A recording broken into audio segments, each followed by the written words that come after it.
विशालपड़ा grammar आराध्य देवता श्री श्री ग्रामेश्वर मंदिर प्रांगण में अवस्थित संकटमोचन श्री श्री हनुमान चतुर्दशतम प्रतिष्ठा उत्सव और विश्व शांति महायज्ञ पूर्णाहुति पर्व अनुष्ठित हो जाई। विश्व शांति महायज्ञ 9 तारिख ठार आरंभ हो 12 तारिख पर्यंत अनुष्ठित होता।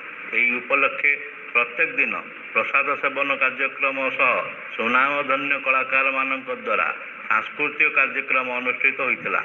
उक्त यज्ञ कार्यक्रम विशालपड़ा ग्रामवासी सहयोग अनुष्ठित होता।